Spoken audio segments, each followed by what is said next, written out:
Boa noite a todos, sejam todos bem-vindos ao Sã Doutrina. É um prazer tê-los aqui, que Deus possa continuar abençoando a cada um de vocês. E para nós é um prazer tê-la audiência aí de cada um de vocês. O Sã Doutrina é o programa da Igreja Presbiteriana de Pinheiros, que tem como propósito oferecer ensino teológico de qualidade para você. E para isso nós estamos oferecendo esse curso introdutório, básico, nas doutrinas cristãs, nas doutrinas do cristianismo. E todas as quartas-feiras, começando, como hoje, às 8 horas da noite, nós estamos aqui para estudar junto com vocês, compartilhar conhecimento, tendo as Escrituras Sagradas como a nossa referência. Eu quero, antes de começar a falar do nosso assunto de hoje, eu quero incentivá-lo a participar conosco do nosso programa, do Sã Doutrina. Então, você que está nos acompanhando, faça perguntas, levante questões, questionamentos, enfim, tire algumas dúvidas, algo que nós falamos aqui e que de repente não ficou claro. Você tem a possibilidade de participar no chat mesmo aí do YouTube, tá? Desenvolva aí a sua pergunta, o seu questionamento. E a única coisa que nós pedimos é que sejam questionamentos e perguntas pertinentes ao nosso tema, ao tema de hoje, tá? Então, por favor, fique à vontade, para nós será um prazer, na medida do possível, responder às suas perguntas. Algumas perguntas serão respondidas no próprio programa, outras perguntas serão respondidas, né, depois que o vídeo estiver no YouTube, aí nós podemos ali interagir com vocês, tá? Mas a gente incentiva que você participe conosco e faça o programa Sã Doutrina conosco, ok? Então, dito isso, eu quero primeiro me apresentar de novo. Meu nome é Nilson Júnior, né? Pastor Nilson Júnior, e eu estou aqui pela quarta vez já com você. Esse é o nosso quarto programa nesse novo formato, né?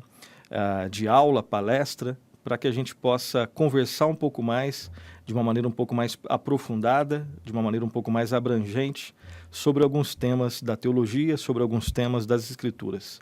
Nós ainda estamos naqueles assuntos bem básicos, né, da teologia, ainda não entramos nos assuntos que de repente, né, muitos aí estão esperando, né, mas ainda estamos fazendo a nossa base, né, deixando a base bem construída, para depois dessa base bem construída a gente começar a construir aí o nosso edifício teórico, teológico, e buscar compreender um pouco mais das Escrituras Sagradas. Esse é o nosso quarto programa, então, Eu quero relembrar de modo bem rápido aqui com você o que nós já vimos até agora. No primeiro programa, nós falamos sobre a importância de se refletir sobre as motivações nos estudos teológicos. Então, antes de iniciarmos os temas propriamente ditos, nós refletimos durante o primeiro programa nesse assunto. Quais são as nossas motivações? Quais são as motivações perigosas, as motivações que são realmente saudáveis para se estudar teologia, né? E quero destacar aqui com você que quando o estudo teológico vem acompanhado de adoração, de humildade, de serviço, quando ele provoca adoração, humildade e serviço, esse é um bom indicativo de que as nossas motivações estão de acordo com a vontade de Deus. Esse foi o nosso primeiro programa. O segundo programa nosso, nós falamos sobre o homem como um ser fundamentalmente religioso. Nós falamos sobre religião e sobre o homem como um ser fundamentalmente religioso. E eu quero destacar aqui os dois pontos que nós vimos nesse segundo programa, que foi primeiro, a natureza da religião. Nós falamos sobre qual é a natureza da religião, e nós vimos que a natureza da religião, ela consiste basicamente na consideração daquela expressão bíblica imagem e semelhança de Deus. O homem é um ser fundamentalmente religioso porque ele foi criado por Deus e para Deus, ele foi criado à imagem e semelhança de Deus. Então tudo que o homem faz, positivo ou negativamente, ele faz em relação a Deus. Todo ser humano, por ter sido criado à imagem e semelhança de Deus, mesmo que depois do pecado ele não creia mais em Deus, ele não consegue fugir dessa realidade. Ele está em algum tipo de relação com Deus, positiva ou negativa, em adoração ou em rebelião em relação a Deus. Então, por que o homem é um ser fundamentalmente religioso? Porque ele foi criado à imagem e semelhança de Deus, ou seja, ele está numa atmosfera relacional em relação ao Criador. Essa é a natureza da religião. E vimos também a sede, né? A fonte da religião, que é o coração humano. Embora a religião diz respeito, né? Ela vai provocar interações e alterações no aspecto cognitivo, racional, emocional, mas a sede, aonde está situado, né, o elemento mais básico e fundamental da religião, é no que a Bíblia chama, no conceito bíblico de coração. Né? Coração é aquilo que existe, nós vimos, né, aquilo que existe de mais profundo no ser humano, e o nosso coração é essencialmente um lugar existencial religioso, de forma que o nosso coração ou está numa relação de amor a Deus ou de ódio em relação a Deus, ou de adoração ou de rebelião. Né? Então, a importância dos estudos das motivações, né, nos estudos teológicos, o homem como um ser fundamentalmente religioso. E no último programa, no nosso terceiro programa, nós vimos a questão da revelação como fonte da verdadeira religião. Né? Então nós estamos afunilando os nossos assuntos. Primeiro uma consideração bem geral das nossas motivações, depois a questão da religião e depois especificamente da revelação. A revelação como fonte da verdadeira religião. E aqui eu quero lembrar com você bem rapidinho sobre alguns dos principais tópicos que nós vimos na semana passada. Primeiro nós vimos que só é possível haver conhecimento de Deus porque Deus se revela a nós. Depois da queda, se Deus não se revelasse ao ser humano, nós ficaríamos num escuro. Né? No escuro existencial. Nós não conheceríamos a Deus, porque o pecado faz separação entre nós e Deus, e se Deus não decidisse se revelar ao homem, o homem não teria condições de conhecer verdadeiramente a Deus. Vimos também que Deus se revela, nós vimos de maneira bem geral, né? De maneira bem didática, se revela de duas formas, de maneira geral e de maneira especial. Né? Então nós vimos que Deus se revela de forma geral na natureza, né? É possível conhecer termos algumas informações sobre Deus quando nós contemplamos a sua criação, e nós vimos, né, que algo que pode didaticamente nos ajudar nessa questão é que o artista sempre deixa sua marca na sua obra de arte. Então, observando a obra de arte, nós podemos deduzir, né, e chegar à conclusão de que existe um artista. E mais do que isso, olhando a obra de arte, as características dessa obra de arte, eu posso ter algumas informações sobre o Criador. Então Deus se revela de forma geral. Vimos que a revelação geral ela não é suficiente para nos dar um conhecimento salvador e redentivo. A revelação geral é suficiente para condenação. Ninguém pode chegar a Deus e falar que não tinha condições de crer em Deus. Ninguém, porque a revelação geral já é suficiente para ter algum tipo de conhecimento de Deus. Mas, então, retomando, a revelação é suficiente para a condenação, mas é insuficiente para a salvação. Então, esse é um primeiro tipo. Deus se revela de forma geral na natureza. Deus se revela também de forma especial. E aí nós vimos algumas características dessa revelação especial de Deus. A primeira dessas características, Deus se revela de forma especial nas teofanias, né? Deus, fanias, né? Vem lá do grego aparecer. Então, Deus se revela nas teofanias e alguns exemplos bíblicos, né? Por exemplo, Deus se revelou no fogo, Deus se revelou nas nuvens, Deus se revelou no vento, Deus se revelou na sarça. Então, Deus se revela de modo especial nessas aparições específicas e pontuais que nós vemos em alguns exemplos bíblicos e nós lemos na semana passada. Deus se revela, além das teofanias, também nas comunicações diretas, né? Deus, na voz audível, ele se revelou. Deus se revelou em sonhos, Deus se revelou em visões. Então, teofanias, comunicações diretas, nos milagres. O milagre nunca é um fim em si mesmo. O milagre tem um propósito para além dele mesmo. E é mais do que revelar que Deus é poderoso. Deus se comunica quando ele manifesta o seu poder. Deus se mostra quando ele manifesta o seu poder, tendo algum ato miraculoso.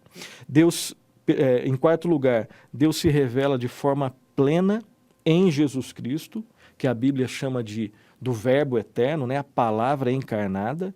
Então, se você quer conhecer a Deus, conheça a Cristo. Quem vê a mim, vê ao Pai. Deus é a imagem visível do Deus invisível, né? E, fazendo um link com o tema nosso de hoje, Deus se revela também na sua palavra escrita. Deus se revela em Cristo, palavra encarnada. Deus se revela nas Escrituras Sagradas, que é a palavra escrita. Vimos mais também, vimos que religião diz respeito a esse relacionamento entre o Deus Criador e o homem criado. Importante, é Deus que define os termos desse relacionamento, isso é importante a gente gravar. É Deus que define os termos do relacionamento entre ele, o Criador, e o homem, quem ele criou, né? E mais, os termos relacionais desse relacionamento, que é definido por Deus, está expresso e registrado nas Escrituras Sagradas. Então, retomando, religião diz respeito ao relacionamento entre Deus, Criador, e o homem criado. Quem define os termos do funcionamento correto dessa relação é o próprio Deus.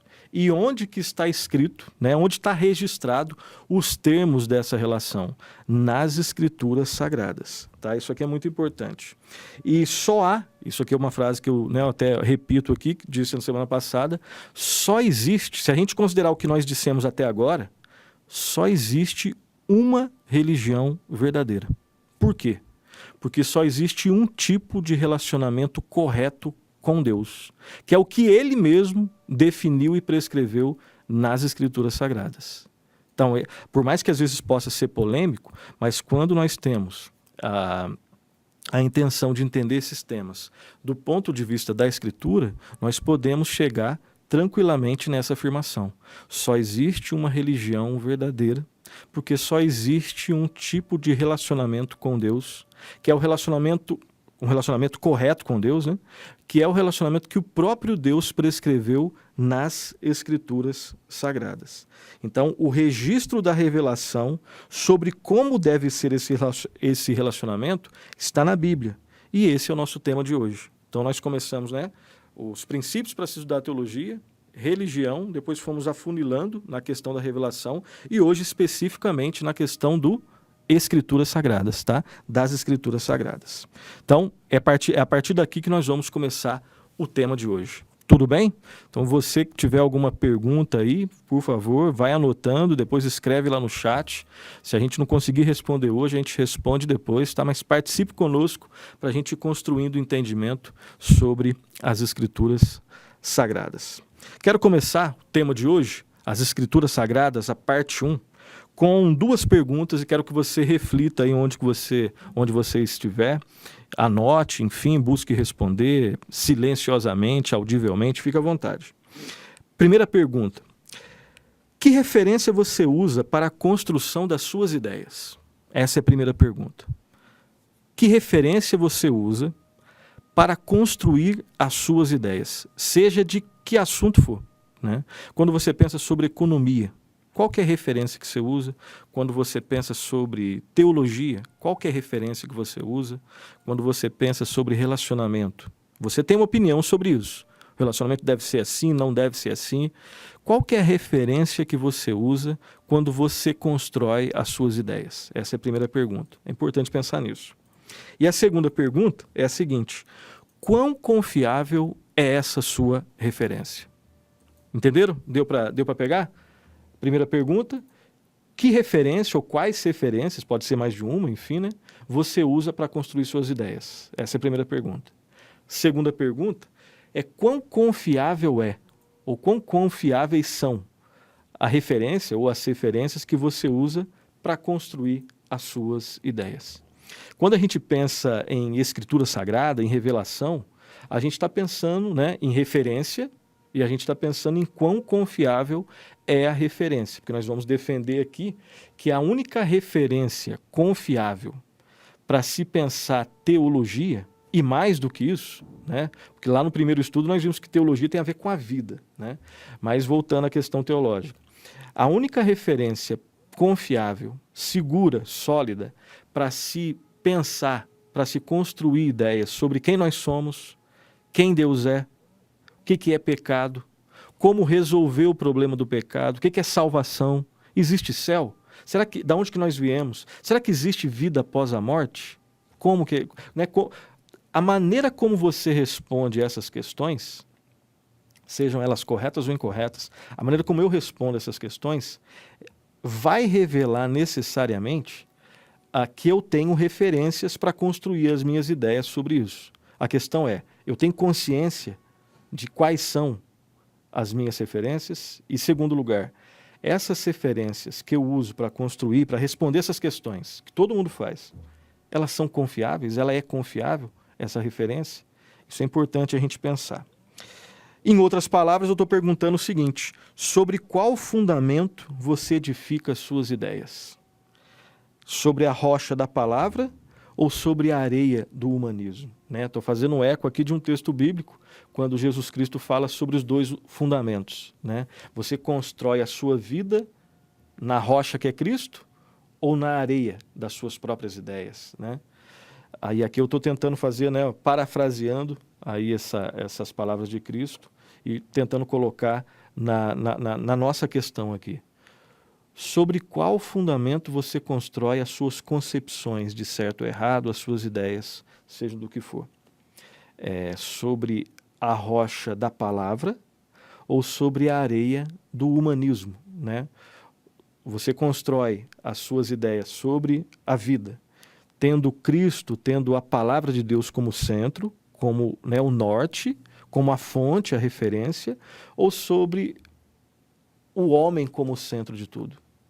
Todo mundo, se você não fez esse tipo de pergunta, um dia você vai se deparar com as consequências disso. Tá? Eu quero aqui citar um livro, que é a Confissão de Fé de Westminster, um documento confessional, isso a gente vai ver um pouco mais à frente.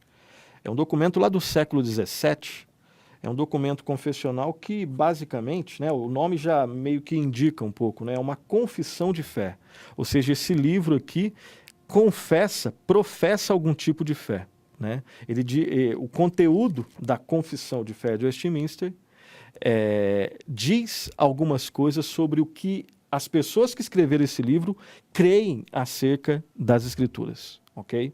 E é interessante que essa exposição aqui do que aqueles homens lá do século XVII, lá na Inglaterra, criam sobre a palavra de Deus, sobre o homem, enfim.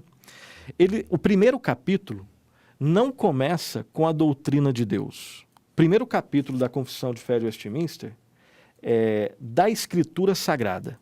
Da Escritura Sagrada. Então aqui você tem um documento, inclusive, por exemplo, a Igreja Presbiteriana do Brasil, ela tem como símbolo de fé, ou seja, uma declaração do que ela crê acerca das Escrituras, ela utiliza os símbolos de Westminster, Confissão de Fé, o breve catecismo e o catecismo maior. E aqui eu quero destacar um princípio que aqueles homens do século XVII utilizaram, que basicamente é o mesmo que nós queremos, de uma maneira assim bem menor, utilizar aqui também. Por que será que aqueles homens escolheram como primeiro capítulo falar das Escrituras e não de Deus? Será que a Escritura é mais importante do que Deus? Com certeza não. Até porque a Escritura só existe por causa de Deus. A ideia por trás aqui, de uma maneira bem simples, é que o seguinte: por que eles começaram com a Escritura? Porque todas as ideias que você vai ter sobre qualquer assunto, inclusive sobre Deus, elas devem estar pautadas na revelação que Deus faz sobre Ele mesmo. Claro que eles poderiam começar com a doutrina de Deus, Quem é Deus? Se Deus é uma só pessoa, se são 3 pessoas, enfim.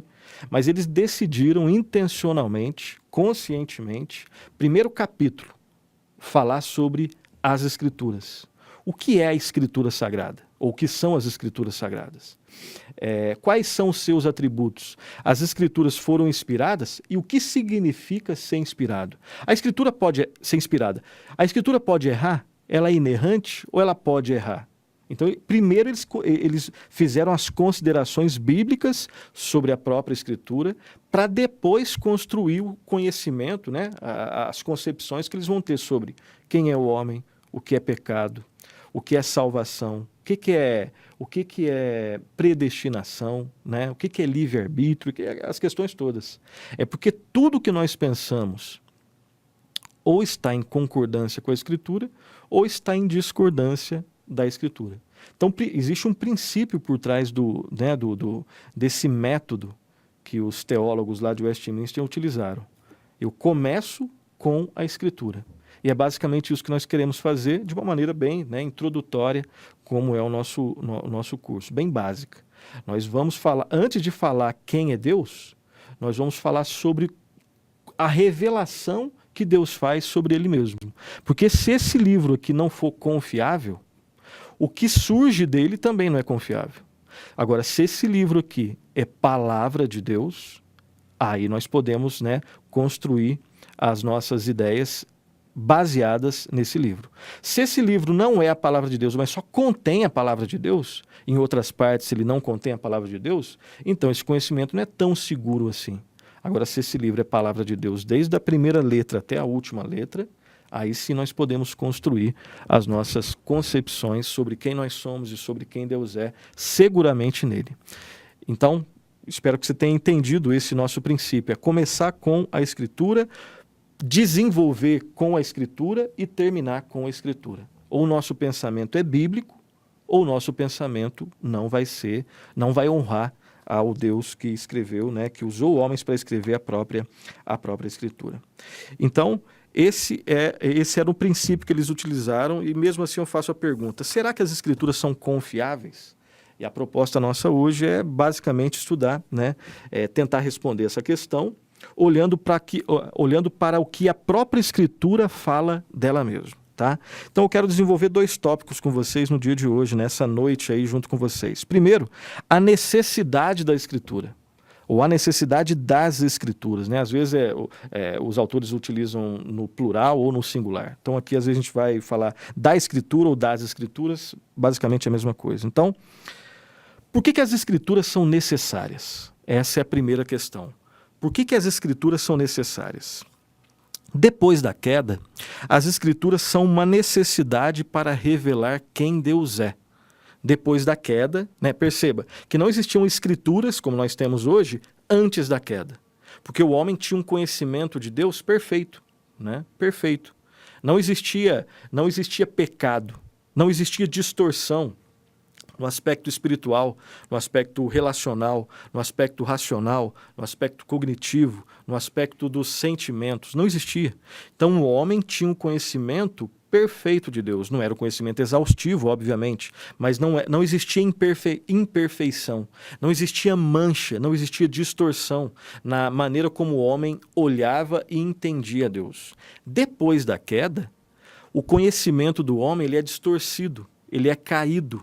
O homem agora não consegue usar aquilo que ele conhece para a glória de Deus. O homem não consegue olhar para a criação e interpretá-la segundo a vontade de Deus. O homem agora olha tendo como lente para olhar a realidade o próprio pecado. O pecado agora influencia a forma como o homem constrói entendimento sobre as coisas. Então, depois da queda, as Escrituras, a revelação de Deus, ela passa a ser uma necessidade urgente do ser humano para que o homem possa saber quem ele é, quem Deus é e como existir restauração no relacionamento entre ele e Deus, ok? Depois da queda, as Escrituras, a revelação de Deus de forma específica, passa a ser uma necessidade para o homem se conhecer de modo correto, conhecer quem Deus é, saber que ele está numa relação agora distorcida e como pode existir redenção nesse relacionamento que foi quebrado e estragado pelo pecado. Uma frase aqui, primeiro texto bíblico de hoje, João 5,39. Olha só o que está escrito em João 5,39. Examinais as Escrituras, porque julgais ter nelas a vida eterna, e são elas mesmas que testificam de mim. Então é João, inspirado pelo Espírito Santo, falando exatamente isso. Que nós devemos examinar, aqui a princípio na tradução no português parece que é um imperativo, examinais, mas o sentido é, vocês examinam as Escrituras porque vocês julgam ter nelas a vida eterna. Ou seja, o conhecimento que esse livro pela graça de Deus, dá ao homem é o conhecimento que gera vida eterna. Vocês examinam as Escrituras porque julgam ter nelas a vida eterna. Depois do pecado, nós precisamos que Deus desça até a nossa condição e nos redima.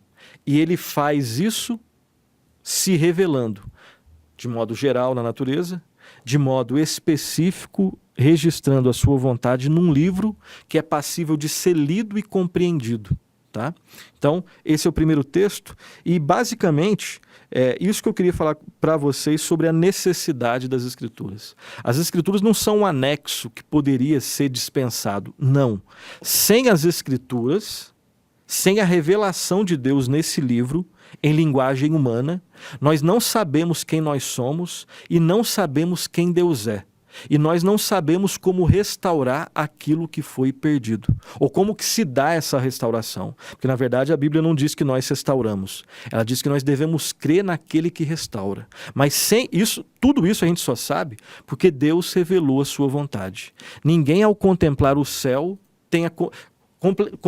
contemplando o céu, né, contemplando a multiplicidade, a perfeição da natureza, nós podemos chegar à conclusão de que Deus é maravilhoso, de que existe um ser superior que dá ordem e beleza às coisas. Isso dá para chegar a essa conclusão. Mas não dá para chegar à conclusão, observando o céu, de que nós somos pecadores e precisamos de um Salvador, que é Jesus Cristo. Isso nós só sabemos porque Deus revela a sua vontade num livro. Então, nós necessitamos das Escrituras? Totalmente. Totalmente. Precisamos das Escrituras porque a nossa condição é de seres caídos. Quero terminar essa primeira fase aqui essa primeira parte do estudo de hoje, lembrando uma frase do reverendo Hermes Ten Maia, que diz o seguinte: as Escrituras não nos foram dadas para satisfazer a nossa curiosidade pecaminosa. As Escrituras não nos foram dadas para satisfazer a nossa curiosidade pecaminosa, né? E, inclusive, esse é um dos efeitos do pecado, né? Texto anterior de João: vocês examinam as Escrituras porque julgam ter nelas a vida eterna. Esse é o ideal, isso que nós devemos, nos alimentarmos desse livro para termos vida eterna. O pecado, às vezes, faz com que nós deixemos isso de lado, e às vezes nós queremos satisfazer a nossa curiosidade pecaminosa. As Escrituras não foram dadas a mim, a você, a nós, com esse intento, ok? Então, esse é o primeiro tópico, a necessidade das Escrituras. Nós vamos fazer um intervalo de 2 minutos rapidinho e a próximo tópico nós vamos introduzir, porque esse tópico é mais extenso, nós vamos começar hoje e depois, Deus permitindo, só na semana que vem nós vamos terminar a inspiração das Escrituras, ok? Vamos fazer um breve intervalo, daqui a pouco nós voltamos. Bem, estamos voltando ao Sã Doutrina, espero que você ainda esteja aí conosco. Vamos estudar juntos aqui para a segunda e última parte do estudo de hoje. Quero só mandar um abraço para vocês que estão nos acompanhando, tá? Sua presença aí conosco é muito importante. Mais uma vez quero destacar, né, que é importante para a gente que você, né, tendo alguma dúvida, levantando alguma questão, querendo fazer alguma pergunta, tá, pertinente ao tema de hoje, que nós estamos introduzindo o tema das Escrituras Sagradas, fique à vontade, tá? Utilize o chat aí para fazer alguma pergunta, levantar alguma questão. Um abraço a todos que estão participando. Eu quero só destacar aqui o Felipe e a Silvia, que foram meus alunos lá em Araçariguama, aprendi bastante com eles. Um grande abraço aí, que Deus os abençoe, tá? Qualquer dia a gente marca aí um almoço aí para matar a saudade. Um abração para vocês dois, tá? E para todos vocês que estão participando aí conosco, ok? Então nós vimos aqui, nós falamos sobre a necessidade das Escrituras, tá? A gente está começando, dando os primeiros passos para entender alguns atributos, algumas características, algumas verdades e discussões que estão em volta das Escrituras Sagradas. Então nós vimos sobre a necessidade. As Escrituras são uma necessidade urgente na vida do homem pós-queda. Porque sem elas, nós estaríamos, né, a expressão que eu utilizei aqui, nós estaríamos num escuro existencial e espiritual. Então nós precisamos das Escrituras. E agora eu quero falar daquele atributo que é o mais basilar, né, o mais básico, sobre o qual vão ser construídas outras características das Escrituras, que é a inspiração das Escrituras, tá? Então hoje nós vamos começar a falar sobre a inspiração das Escrituras. Deus permitindo, na próxima semana nós retomaremos esse tema, né, e desenvolveremos um pouco mais. Em que consiste a inspiração das Escrituras? Vemos que nós já vimos que elas são necessárias, mas que tipo de escritura é necessária? Uma escritura que falha? Será que é necessária ao ser humano uma escritura que foi escrita por homens que são falhos? Com certeza não. Né? Nós precisamos de uma revelação de Deus, nós temos necessidade de que Deus se revele redentivamente a nós, mas que tipo de revelação é essa? É a própria Bíblia que diz que ela é inspirada por Deus. Antes de lermos juntos alguns textos, eu quero dar uma definição assim bem simples sobre a doutrina da inspiração das Escrituras. Tá? Na verdade, eu quero fazer um comentário antes de falar sobre uma definição que nós vamos ver na próxima semana. Então, a doutrina da inspiração das Escrituras, ela ensina que, ao longo da história, Deus dotou diferentes homens para registrar sua vontade de forma exata e infalível. A doutrina da inspiração, ela nos ensina que Deus, ao longo da história, escolheu alguns homens, dotou esses homens de uma capacidade tal que tudo o que eles escrevessem fosse somente a vontade de Deus. E eles registraram a vontade de Deus de forma exata e infalível. Né? De onde vem essa doutrina da inspiração das Escrituras? Será que foi uma invenção, né, de algum teólogo lá da época da Reforma? Será que foi Calvino que inventou a doutrina da inspiração das Escrituras? Será que foi Agostinho que inventou? Né? Será que foi uma invenção do fundamentalismo norte-americano, né? Ali do final do século XIX, início do século XX? Será que a doutrina da inspiração nasce, né, no tempo e no espaço pós-Escritura? Nós vamos falar que não, nós vamos defender que não, né? A nossa resposta a essa pergunta é que é a própria Escritura que dá base para a doutrina da inspiração das Escrituras. Quero ler um texto com você, na verdade 2 textos agora. O primeiro texto, Jeremias 31:2, um texto do Antigo Testamento. Existem vários outros textos, por questão de tempo nós vamos escolher alguns. Então o primeiro texto, Jeremias, profeta Jeremias, capítulo 30, versículo 1 e 2, lá está escrito assim: palavra que do Senhor veio a Jeremias, dizendo: assim fala o Senhor, Deus de Israel, escreve num livro todas as palavras que eu disse. Então é Deus separando no tempo e no espaço um servo dele para direcionar algumas palavras para serem registradas por esse servo. Essas palavras vêm de Deus. Existe um instrumento humano que vai registrar essas palavras. Mas enquanto ele as registra, Deus é que está supervisionando todo o processo de registro da sua vontade. Né? Esse é um texto. Depois nós vamos mostrar algumas indicações bibliográficas aqui, mas esse é um texto que mostra Deus escolhendo um homem para registrar a sua vontade.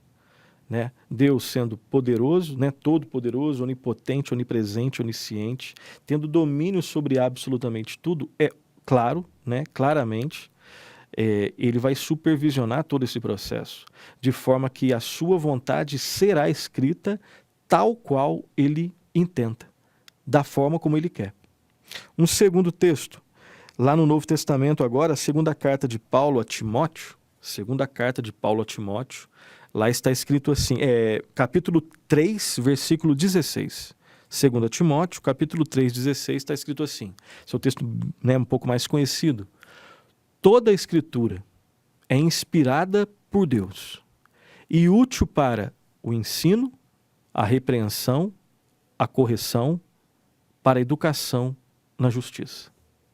Então, o apóstolo Paulo, escrevendo para o seu discípulo Timóteo, guiado pelo Espírito Santo, afirma que toda a Escritura é inspirada por Deus e útil para o ensino, para a repreensão, para a correção, para a educação na justiça, a fim de que o homem de Deus seja perfeito e perfeitamente habilitado para toda boa obra. Né? Então, um texto do Antigo Testamento, um texto do Novo Testamento, né? Aqui analisado de uma maneira assim, muito breve, muito simples, mas que deixam claro, cremos, que a Escritura, né, ela mesmo diz que ela é inspirada por Deus. Ou seja, da onde que nasce, né, qual é a base em termos de informação para se construir a doutrina da inspiração das Escrituras. De onde que nasce isso? Da própria Escritura. É a Escritura, são as Escrituras sagradas que arrogam para si a característica de que elas têm uma procedência divina, fundamentalmente divina, vem de Deus. E Deus supervisiona todo esse processo. Então, um outro subtópico dentro desse grande tópico, a inspiração das Escrituras, é que a inspiração das Escrituras é a base de alguma das suas características. Repito, a inspiração das Escrituras é a base, primeiro, da sua autoridade. Por que a Escritura tem autoridade? Porque a sua base é que ela foi inspirada. A autoridade de alguém existe na medida em que esse alguém é confiável. A autoridade de um livro, se eu escrevo um livro, ele só é confiável na medida em que eu sou confiável. Né? Então ele tem lá uma parte que pode ser confiável, uma parte que não, enfim. Mas a ideia é que aquilo que eu escrevo, aquilo que eu falo, leva quem eu sou, as características de quem eu sou. Deus revela a sua vontade intencionalmente nas Escrituras Sagradas. Deus é perfeito, a sua revelação também é perfeita. Então, a inspiração das Escrituras é a base da sua autoridade. E eu quero ler um texto bíblico que fala sobre a autoridade que a Bíblia tem, advinda da sua inspiração. Isaías, capítulo 8, 20. Profeta Isaías, capítulo 8, versículo 20, está escrito assim: a lei, para a lei e ao testemunho. Se eles não falarem desta maneira, jamais verão a alva. A ideia é que aqueles homens só experimentariam aquele aspecto positivo, jamais verão a alva, jamais verão o dia, né? Mas antes tem que acontecer uma coisa. A referência ali desse texto é a lei e ao testemunho. Quem tinha autoridade nesse contexto aí é a lei de Deus e o testemunho de Deus. A autoridade vem da lei de Deus e do testemunho de Deus, não da lei do homem e do testemunho do homem. Né? O texto sugere exatamente nesse caminho.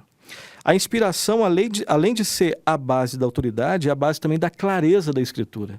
É porque um Deus perfeito se revela de modo perfeito, essa revelação ela tem autoridade e essa revelação também possui clareza. Segundo texto, Salmo 19, 7. Salmo 19, versículo 7, está escrito assim, um texto bastante conhecido também. A lei do Senhor é perfeita e restaura a alma. O testemunho do Senhor é fiel e dá sabedoria aos simples. Uma pessoa, um simples que se aproxima da Escritura, ele obtém aquilo que ela promete. A lei do Senhor é perfeita e restaura a alma. O testemunho do Senhor é fiel e dá sabedoria àquele que é simples. Então a Escritura, ela é inspirada, essa inspiração é a base da sua autoridade, essa inspiração é a base da sua clareza, ela não complica a vida do simples, na verdade ela dá sabedoria ao simples, né? Isso a gente vai falar um pouco mais à frente, mas no nosso próximo encontro, Deus permitindo, mas aquilo que é necessário para a salvação de uma pessoa é claro para qualquer pessoa que lê a Escritura. Existem alguns assuntos que são mais complexos, existem alguns textos que são mais obscuros, mais difíceis, mas aquilo que é necessário para informar quem é Deus, quem você é, o que é pecado e como resolver o problema do pecado, o que é salvação, quem é o Salvador, como se obtém salvação, isso é claramente ensinado na Escritura e toda pessoa guiada pelo Espírito Santo e que lê a Escritura, ela vai conseguir chegar a essas conclusões. tá? O outro atributo que é baseado na inspiração é a sua necessidade e a sua utilidade. 2 Timóteo, capítulo 3, versículo 15. 2 Timóteo, capítulo 3, versículo 15, está escrito assim: e que desde a infância sabes as sagradas letras, que podem tornar-te sábio para a salvação pela fé em Cristo Jesus. Então, a Escritura, nós já vimos a questão da necessidade, né? Nós somos ignorantes e precisamos de sabedoria. Nós somos seres dependentes e precisamos saber de quem nós devemos depender. E a Bíblia também, ela é útil, ela é prática, ela tem alguns propósitos que são cumpridos. E nesse caso, Paulo falando para Timóteo que a Escritura nos torna nos torna sábios, né? Nós temos sabedoria na Escritura. O temor do Senhor é o princípio da sabedoria. Revelam prudência todos os que a praticam. Então as Escrituras, elas mexem com as nossas emoções, com o nosso aspecto racional, com as nossas vontades, ela nos dá sabedoria, né? Ela realmente tem aplicações práticas para o nosso dia a dia. Então, a inspiração das Escrituras é a base da sua autoridade, da sua clareza, da sua utilidade e, por fim, da sua suficiência. Será que a Escritura ela necessita de ser complementada com algo que eu, você ou ou vários seres humanos, de repente, podem propor? Será que elas são suficientes para o propósito, né, segundo o qual ela foi escrita, né? Vamos ler dois textos. Salmo 119, 105. Primeiramente esse salmo. Salmo 119, 105, texto bastante conhecido, né? Lâmpada para os meus pés é a tua palavra e luz para os meus caminhos. Então perceba aqui, o salmista, guiado pelo Espírito Santo, ele afirma que lâmpada para os meus pés é a palavra de Deus e luz para os seus caminhos. Aquilo que é necessário para guiar a nossa vida está registrado nas Escrituras Sagradas. Os dilemas humanos que nós enfrentamos, eles têm nas Escrituras Sagradas o seu norte, a sua base. As Escrituras Sagradas são suficientes para guiar a nossa vida, né? Para nos informar quem nós somos, de novo, quem Deus é, e o que deve acontecer, né, para que o nosso relacionamento com Deus seja reatado e para que nós experimentemos a redenção. E um outro texto ainda no Salmo 119, só que agora no versículo 11. Versículo 11, né? Creio que nós lemos esse versículo no nosso primeiro encontro aqui. O salmista, também guiado pelo Espírito Santo, ele afirma: guardo no coração as tuas palavras para não pecar contra ti. É claro que essa é uma experiência, deixar de pecar contra Deus, que nós experimentaremos somente na glória, né? Porque aqui, embora o cristão não seja mais escravo do pecado, ou seja, o pecado não tem mais domínio sobre a sua vida, mas o pecado tem algum tipo de poder na vida do cristão, algum tipo de poder, até porque se não tivesse, nós não pecaríamos, né? Então, entender aqueles três, nós vamos ver mais à frente, Deus permitindo, aqueles três momentos da salvação. Salvação no passado, eu já fui salvo do domínio do pecado. Salvação no presente, eu estou sendo salvo do poder do pecado. Salvação no futuro, eu serei salvo da presença do pecado. Então nós ainda estamos experimentando a salvação no aspecto presente, no tempo presente. Então o pecado na vida do cristão, ele não é mais dominador, mas ele ainda está presente, né? Ainda está presente e mais, tem algum tipo de poder, não poder dominador. Quem domina sobre a nossa vida é o Senhor Jesus Cristo. E aí o ensino do salmista: guardo no coração as tuas palavras para não pecar contra ti. Então, a palavra de Deus, ela é suficiente. As palavras do livro santo são suficientes se nós conseguíssemos guardar no nosso coração, e se elas dominassem toda a nossa vida, nós não pecaríamos contra Deus.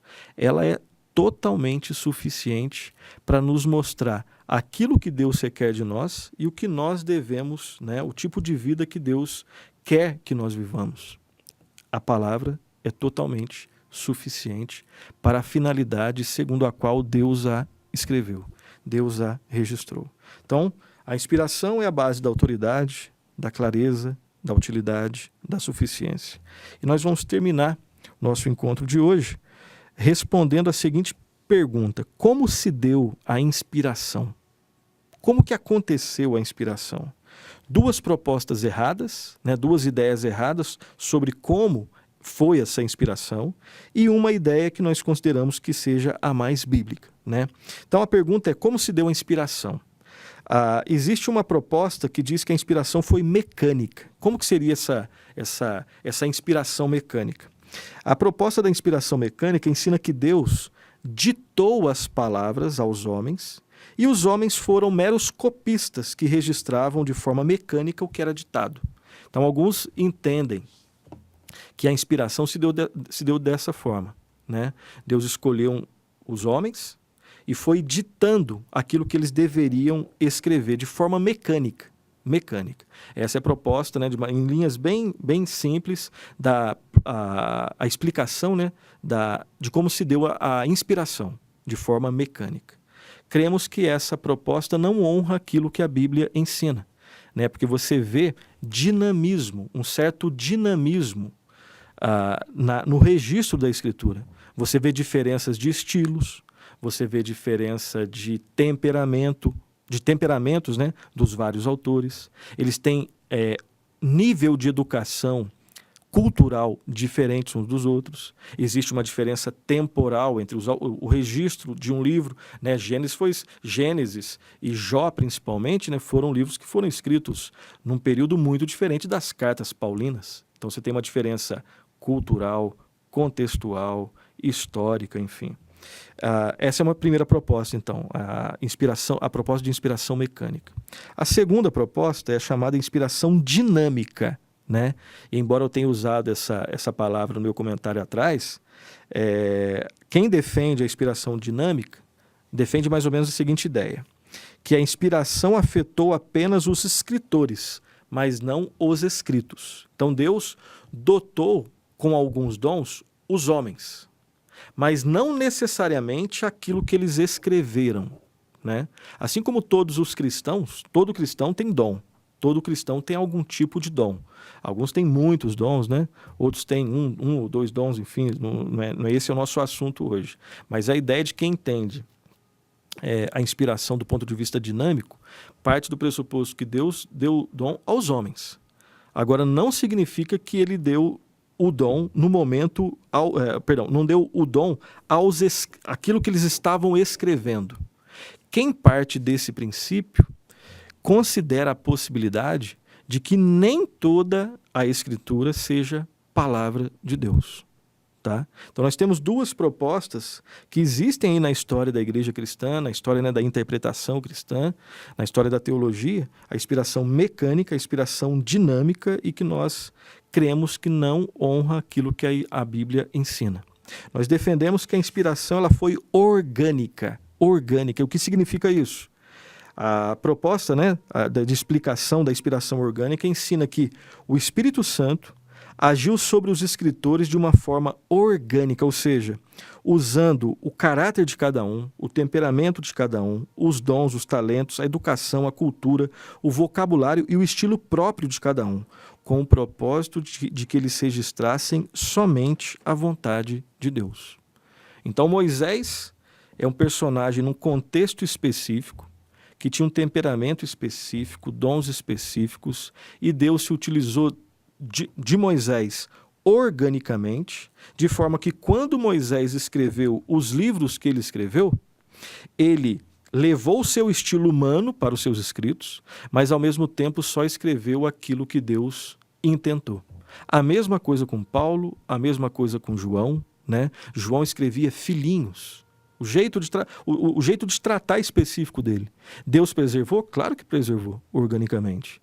Mas a ideia da inspiração orgânica, ela nos ensina que ou melhor, essa é uma consequência de quem acredita na inspiração orgânica, que nós cremos que é o que a Bíblia ensina mesmo. A Bíblia, ao mesmo tempo que é um livro humano, é um livro divino. É um livro divino porque tem procedência divina. É Deus que escreveu, se utilizando de meios humanos. Em que sentido a Bíblia é um livro humano? Ela pode errar? Não, porque ela foi inspirada por Deus. A inspiração preserva a Bíblia de qualquer tipo de erro e qualquer tipo de influência do pecado no momento do registro. Não significa que os seus escritores não eram pecadores, isso não é isso que está defendendo, porque a Bíblia não defende isso.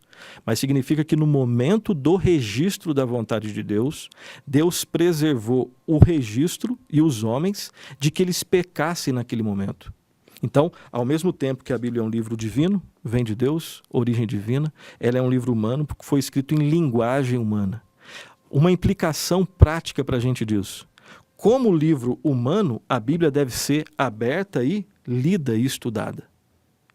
Eu tenho que saber o que significa essa palavra, as regras gramaticais, qual que é a diferença de um salmo, de uma carta paulina e de um livro histórico. Então, como livro humano, eu tenho que ler. Como livro divino, eu não leio como qualquer livro. Eu tenho que pedir a direção de Deus, eu devorar no início e no fim, né? Pedindo a direção de Deus na interpretação desse livro. Nós estamos introduzindo ainda os assuntos, tá? Na próxima semana, Deus permitir, nós vamos continuar nessas questões. Tem um texto que eu quero ler, não está no nosso não vai ser projetado para você. Quero que você acompanhe aí onde você estiver. Segunda carta de Pedro, só para você ter um exemplo da própria Escritura sobre esse caráter dinâmico. É um livro divino e é um livro humano.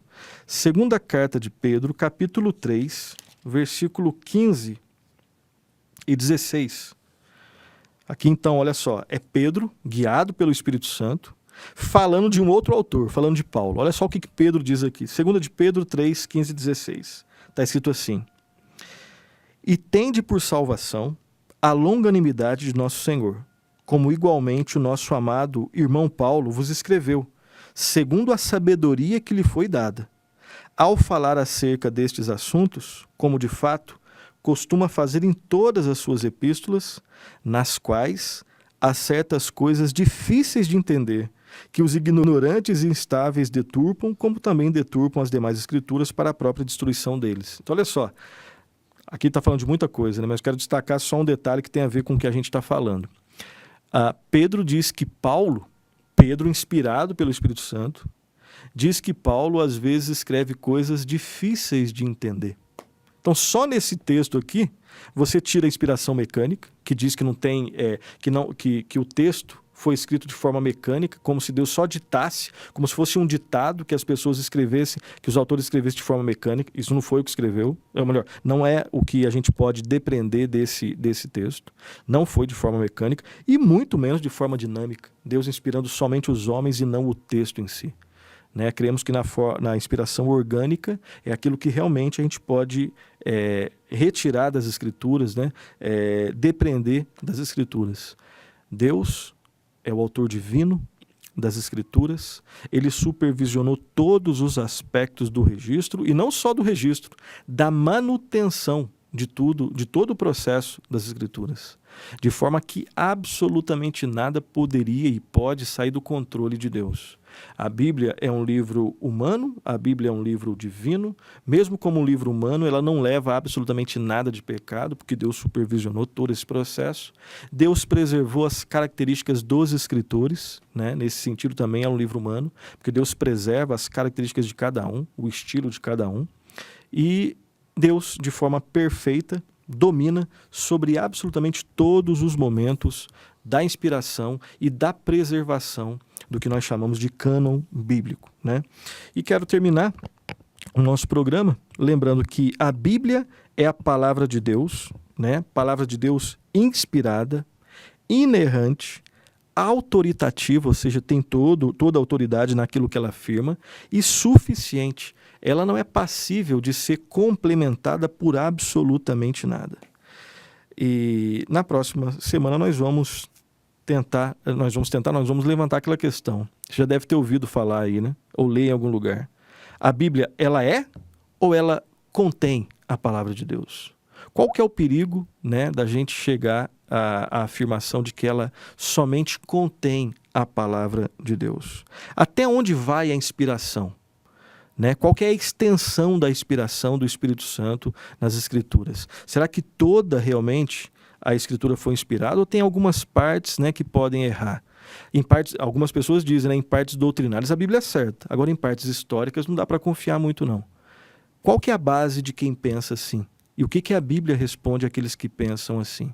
Eu quero que você ore assim como o salmista orou, lá no Salmo 119, 18, que ele diz assim: desvenda os meus olhos para que eu contemple as maravilhas da tua lei. Essa é uma oração que o salmista faz lá no Salmo 119, 18, reconhecendo que a Bíblia é a palavra de Deus, totalmente confiável, né? Totalmente confiante, porque Deus é confiável, e ele parte do princípio que esse livro aqui tem maravilhas. Só que muitas vezes nós não enxergamos essas maravilhas. E aí ele faz essa oração, esse clamor: Senhor, desvenda, tira a venda dos meus olhos. Para quê? Qual que é o propósito? Para que eu contemple as maravilhas da tua lei. Que essa seja uma experiência na minha vida e na sua vida. Que Deus tire as vendas dos nossos olhos para que nós possamos contemplar e experimentar as maravilhas da lei de Deus. E que o estudo da teologia, que o estudo das Escrituras possam gerar em cada um de nós, né, transformação de vida para a glória de Deus e para a nossa alegria nele. Tá? Eu quero terminar só indicando esses dois livros. Que são livros que eu utilizei na nossa aula de hoje. O livro do reverendo Hermes Tenmaia Pereira da Costa, A Inspiração e Inerrância das Escrituras, uma perspectiva reformada. Tá? Esse é um livro que fala basicamente do tema de hoje, de maneira muito mais, né, abrangente, aprofundada. Aqui nós fizemos um resumo bem rápido. E esse livro também, o Manual de Doutrina Cristã, do Luiz Berkoff, tá? Nós apresentamos em 2 aulas atrás o Esboços de Teologia Cristã. Esse aqui é o Manual de Doutrina Cristã, do Luiz Berkoff, que também trata nos seus capítulos iniciais dessa questão das Escrituras, ok? Então, meu muito obrigado. Tenham todos uma boa noite, que Deus muito os abençoe e até a próxima, se Deus quiser.